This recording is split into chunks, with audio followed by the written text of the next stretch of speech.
savez, moi, ce qui m'a conduit à écrire mon livre, j'ai commencé à écrire le 24 février, après l'invasion, l'agression de la Russie. Parce que je me suis dit, mais c'est pas possible qu'on n'ait pas pu empêcher ça. Alors maintenant, on sait qu'il y avait 2 projets de traité qui étaient sur la table en décembre 2021, que l'Occident n'est pas entré en matière, que l'Occident dit mais ça change rien, les Russes n'étaient pas sérieux. Bon, ça c'est un débat qu'il faudra reprendre un jour ou l'autre, peut-être pour les historiens. On a de plusieurs invités qui en ont parlé déjà, effectivement. Ouais, mais vous savez, il nous a fallu 100 ans pour comprendre les causes, la mécanique de la Première Guerre mondiale. Avec ce livre extraordinaire, Les somnambules de Sleepwalkers de Christopher Clark, magnifique bouquin.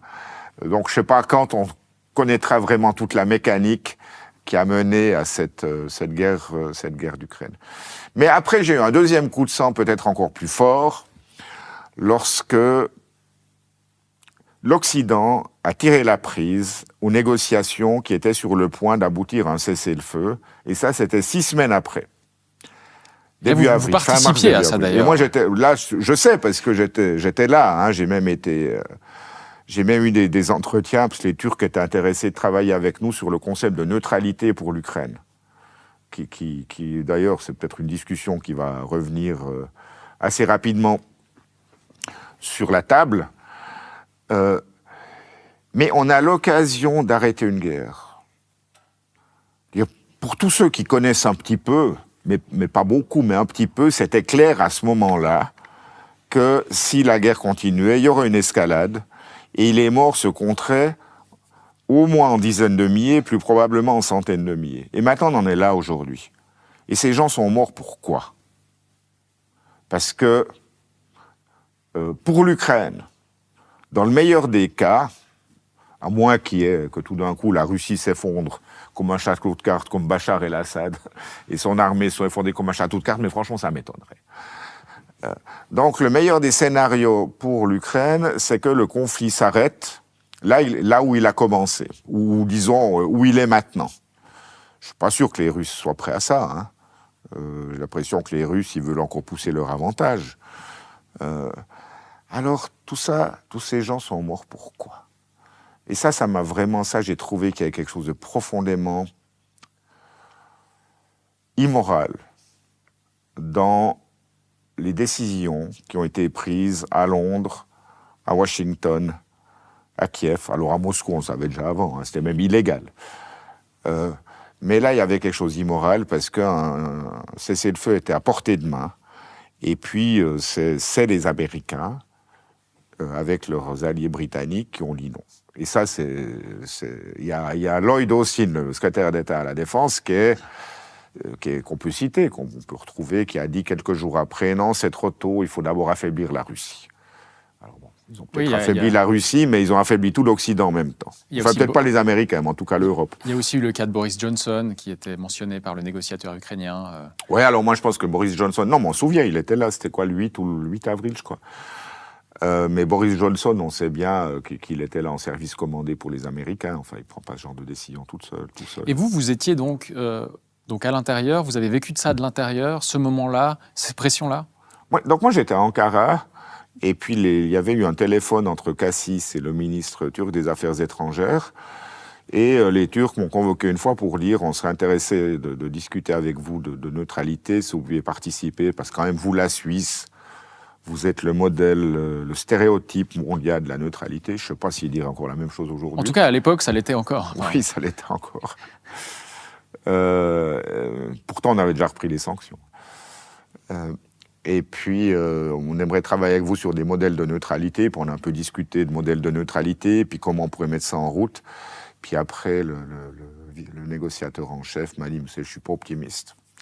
Parce qu'il y a certaines grandes puissances qui ont un agenda global, et puis qui ne sont pas pressés de mettre fin à cette guerre. Et puis quelques jours après, il y avait Boris Johnson et les déclarations de Lloyd Austin. Et puis après, voilà quoi. Et avec un engrenage maintenant qui pourrait nous mener au pire. Oui, vous avez raison, parce que s'ils ont vraiment beaucoup de leurs missiles noisettes, Oreshnik, ouais, ça veut dire noisette. comme casse-noisette. Ouais, alors ça serait plutôt ce. Pour répondre à ça, si j'ai bien compris les experts militaires, l'Occident n'a pas beaucoup de solutions. Hein. Les systèmes antimissiles, ça marche pas. Les drones, ça marche pas. Donc la seule manière de contrer ça, c'est en menaçant d'utiliser des armes encore plus destructives. Or, dans les arsenals occidentaux, l'étape suivante dans l'escalade, c'est des armes nucléaires. Avant, on avait peur que ça soit la Russie qui utilise des armes nucléaires, mais maintenant qu'ils ont leur nouveau missile hypersonique, qui est apparemment inarrêtable, qui a une puissance de destruction qui équivaut à celle d'une petite bombe nucléaire, mais sans l'irradiation et tout ce qui va après. Je veux dire, les Russes n'ont plus besoin d'agiter la menace nucléaire, mais c'est maintenant les Occidentaux. Après, des troupes au sol, ça veut dire que cette fois, ça devient une guerre entre l'OTAN et la Russie. Est-ce qu'on est vraiment prêt à ça ? Parce que si on engage des troupes au sol, enfin, si on ne sera pas la Suisse, mais si, je sais pas, les Allemands ou les Français engagent des troupes au sol, je ne pense pas que les Allemands ont changé leur rhétorique. Ça veut dire qu'il y aura des morts, etc. Donc je pense que ça sera une escalade supplémentaire.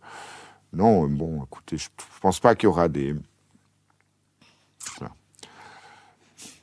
J'imagine pas des développements significatifs avant l'arrivée de Trump.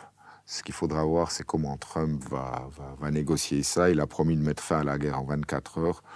Je pense qu'il exagère beaucoup, hein, parce que le modèle de règlement, ce qui est à peu près toujours basé sur ce qui se négocie à Istanbul il y a bientôt 3 ans, c'est on gèle les fronts, les questions territoriales, Crimée, Donbass, on suspend les négociations, on gèle la discussion pendant 10 à 15 ans, et puis après, on discute de démilitarisation et de choses comme ça. Moi, je ne suis pas tellement sûr, et de neutralité, avec des garanties de sécurité. Moi, je ne suis pas tellement sûr que les Russes soient prêts à des compromis aujourd'hui. Hein. Ce que les Russes veulent, ils l'ont dit très clairement, c'est une Ukraine neutre, démilitarisée et dénazéifiée, ce qui veut dire un changement de gouvernement, en gros. Donc, c'est pas si simple, c'est pas encore demain qu'on aura malheureusement une fin à cette guerre.